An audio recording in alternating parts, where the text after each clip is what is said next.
आप इंडिया में कहाँ से हो? नॉर्थ इंडिया या साउथ इंडिया? अक्सर लोग एक दूसरे से पहले या दूसरी बार मिलते ही ये सवाल पूछते हैं। जरूरी नहीं है इस सवाल का पर्पस एक दूसरे को जानना ही हो। जियोग्राफिकल बाउंड्री से परे इस सवाल से अपने दिमाग में बसे स्टीरियोटाइप्स और प्री कंसीव नोशन से लोग आपको जज करने की कोशिश करते हैं। एक जनरलाइजेशन सी बना ली है बहुत से लोगों ने नॉर्थ इंडिया और साउथ इंडिया से आने वाले लोगों के बारे में। स्वागत है आपका इस चैनल में और आज बात करने जा रहा हूँ कुछ नॉर्थ और साउथ इंडिया के डिफरेंसेस। सबसे पहले ये बताता हूँ कि नॉर्थ और साउथ इंडिया में कौन कौन से एरियाज आते हैं। नॉर्थ इंडिया के मेजर एरियाज हैं हरियाणा, हिमाचल प्रदेश, पंजाब, राजस्थान, चंडीगढ़, दिल्ली, जम्मू कश्मीर, उत्तर प्रदेश और उत्तराखंड। साउथ इंडिया में आने वाले मेजर एरियाज हैं केरला, तमिलनाडु, कर्नाटका, आंध्र प्रदेश, तेलंगाना, पुडुचेरी और लक्षद्वीप। अब बात करते हैं इन दोनों के मेजर डिफरेंसेस की।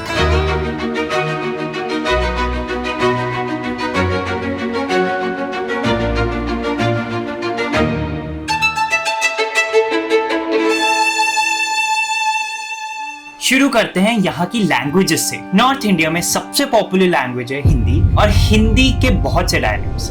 इसके अलावा पंजाबी, कश्मीरी, डोगरी, उर्दू और सिंधी नॉर्थ इंडिया में बोली जाने वाली लैंग्वेजेस हैं। साउथ इंडिया की मेजर लैंग्वेजेस में आती हैं तेलुगु, तमिल, मलयालम और कन्नड़ा। खाने की बात करें तो नॉर्थ इंडिया में ज्यादातर गेहूं यानी व्हीट बेस्ड आइटम जैसे कि रोटी, पराठे और नान मिलते हैं, जबकि साउथ इंडिया में राइस बेस्ड आइटम्स जैसे कि डोसा, इडली और उत्तपम। नॉर्थ इंडिया के खाने में मुगलई फ्लेवर्स मिलते हैं। एरोमेटिक स्पाइसेस करीज को रिच बनाते हैं और नॉनवेज फूड में ज्यादातर मीट बेस्ड डिशेस होती हैं। नॉर्थ इंडियन फूड में दालों और डेयरी प्रोडक्ट्स का भी बहुत यूज होता है। वहीं साउथ इंडियन डिशेस में नारियल, करी लीव्स, इमली जैसी चीजों का यूज होता है और अक्सर डिशेस बहुत ही फ्लेवरफुल होती हैं। नॉर्थ इंडिया में बहुत सी एंशिएंट सिविलाइजेशंस और कई पावरफुल एम्पायर्स हुए। इंडस वैली सिविलाइजेशन का इम्पैक्ट नॉर्थ इंडिया में बहुत देखने को मिलता है। इसके अलावा मौर्यास, गुप्तास, दिल्ली सल्तनत और मुगल एम्पायर ने नॉर्थ इंडिया के आर्ट, आर्किटेक्चर और कल्चर पर बहुत गहरी छाप छोड़ी है। इंडिया की आज़ादी की लड़ाई में भी नॉर्थ इंडिया ने बहुत क्रूशियल रोल निभाया। जवाहरलाल नेहरू और महात्मा गांधी जैसे नेता भी नॉर्थ इंडिया से ही हुए। साउथ इंडिया की बात करें तो चोलास, चेरास और पांड्यास का इम्पैक्ट यहाँ के आर्ट और आर्किटेक्चर्स पर काफी दिखता है, जहाँ मुगल एरा में बने ताजमहल, आगरा फोर्ट, फतेहपुर सीकरी जैसे स्ट्रक्चर्स पर पर्शिया से बने इंस्पायर्ड डिजाइन्स, डोम्स और मीनारतें दिखती हैं। वही राजस्थान में राजपूत आर्किटेक्चर से इंस्पायर्ड बड़े बड़े कोर्टयार्ड्स और मिरर वर्क। साउथ इंडिया में ज्यादातर द्रविडियन आर्किटेक्चरल स्टाइल देखने को मिलता है। बहुत ही बारीक क्रेविंग पिरामिड जैसे स्ट्रक्चर्स यहाँ बहुत पॉपुलर हैं। क्लासिकल डांस फॉर्म्स की बात करूं तो जहां नॉर्थ इंडिया में कथक डांस देखने को मिलता है, वहीं भरतनाट्यम, कथकली, कुचिपुड़ी, मोहिनीअट्टम और ओडिसी साउथ इंडियन के पॉपुलर डांस फॉर्म्स हैं। सलवार, कुर्ता, चूड़ीदार नॉर्थ इंडिया की फीमेल्स का और कुर्ता और शर्ट पैंट मेल्स का कॉमन पहनावा है। अगर आप साउथ इंडियन जाओ तो ज्यादातर मेल शर्ट और लुंगी और फीमेल हाफ या फुल साड़ी में दिखेंगे।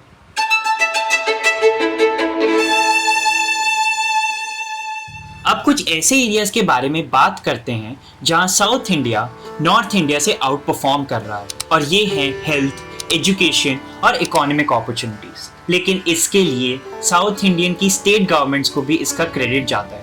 एजुकेशन के बारे में बात करें तो केरल इंडिया की हाईएस्ट लिटरेसी रेट वाली स्टेट है। गर्ल चाइल्ड की बात हो तो बीबीसी के एक आर्टिकल के मुताबिक डेटा साइंटिस्ट आर नीलाकंतन की रिसर्च कहती है कि साउथ इंडिया में पैदा होने वाली लड़की के बचपन में पैदा होने से लेकर उसके वैक्सीनेशन, बीमारी में ट्रीटमेंट, कॉलेज पढ़ने, एक ऐसे प्रोफेशन में इन्वॉल्व होने जहां उसकी अच्छी कमाई हो से लेकर एक ऐसी माँ बनने जिसके कम और खुद से ज्यादा पढ़े लिखे बच्चे हों और पॉलिटिक्स में इम्पैक्टफुल इन्वॉल्वमेंट होने के चांसेस बहुत ज्यादा हैं। जहां लड़कियों के लिए इतनी अपॉर्चुनिटीज होंगी वहां प्रोग्रेस होना तो तय है। इकोनॉमिक अपॉर्चुनिटीज की बात करूं तो बैंगलोर को इंडिया का सिलिकॉन वैली कहा जाता है। बैंगलोर और हैदराबाद को आईटी और सॉफ्टवेयर हब भी कहा जाता है।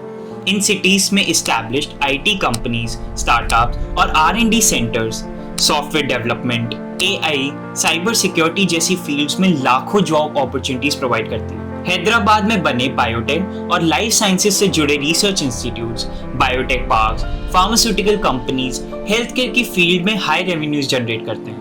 रिन्यूएबल एनर्जी और एग्रीकल्चर के फील्ड में भी साउथ इंडिया में बहुत लार्ज स्केल्स पर इन्वेस्टमेंट आ रही है। साउथ इंडिया की स्टेट गवर्नमेंट्स अपने अपने स्टेट्स में इन्वेस्टर्स को अट्रैक्ट करने के लिए बिजनेसेस के लिए बहुत सी फैसिलिटीज प्रोवाइड कर रही है, जिसके चलते इन स्टेट्स में स्टार्टअप्स की भरमार है। टूरिज्म और आयुर्वेद के लिए भी साउथ इंडियन स्टेट जैसे केरल दुनिया भर में पॉपुलर है और हर साल स्टेट के लिए एक बड़ा रेवेन्यू जनरेट करते हैं। पॉलिटिशियंस और पॉलिटिकल पार्टीज का कंट्रीब्यूशन भी साउथ इंडिया की ग्रोथ में एक बड़ा फैक्टर रहा है। Unlike north India, south India में स्टेट गवर्नमेंट्स अक्सर अलग अलग पार्टीज की बनती रही। इसके चलते इन पार्टीज ने अपनी पोजीशन को टेकन फॉर ग्रांटेड नहीं, उन्होंने स्टेट की डेवलपमेंट के लिए बहुत से स्टेप्स उठाए। उन्होंने स्टार्टअप्स और बिजनेस फ्रेंडली पॉलिसीज बनाई ताकि ज्यादा से ज्यादा कंपनीज वहां अपने ऑफिसेज और मैन्युफैक्चरिंग फैसिलिटीज सेटअप करें। उन्होंने एजुकेशन और हेल्थ केयर को प्रायोरिटाइज करते हुए फंड्स और रिसोर्सेज एलोकेट किए, जिससे लिटरेसी रेट बढ़े।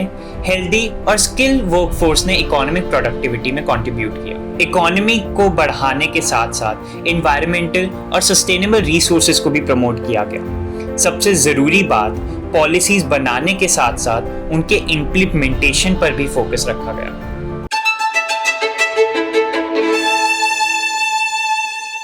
ऐसा नहीं है कि नॉर्थ इंडिया में कोई डेवलपमेंट नहीं हुई।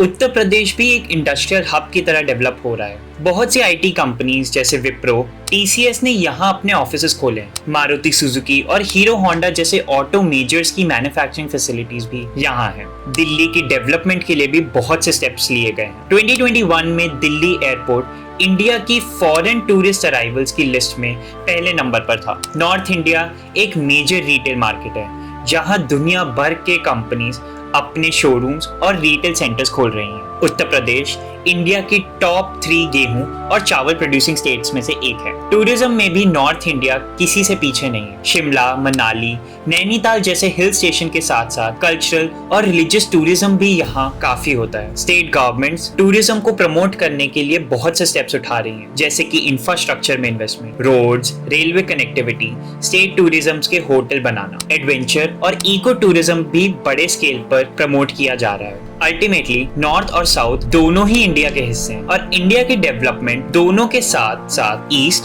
और वेस्ट को मिलाकर ही पॉसिबल है। जब भी कहीं इंडिया के बारे में बात होती है तो वह पूरे देश को एक साथ रख कर ही होती है। सही कहा ना? कमेंट करके बताइए। ये इन्फॉर्मेशन मैंने इसलिए दी ताकि आपको इन स्टेट्स में होने वाली डेवलपमेंट्स के बारे में पता चल सके। कोई कंपटीशन नहीं है ये। अगर ये वीडियो अच्छी लगे तो कमेंट करके जरूर बताना और वीडियो को लाइक शेयर करना मत भूलना। अगर अभी तक चैनल को सब्सक्राइब नहीं किया हो तो अभी कर दो।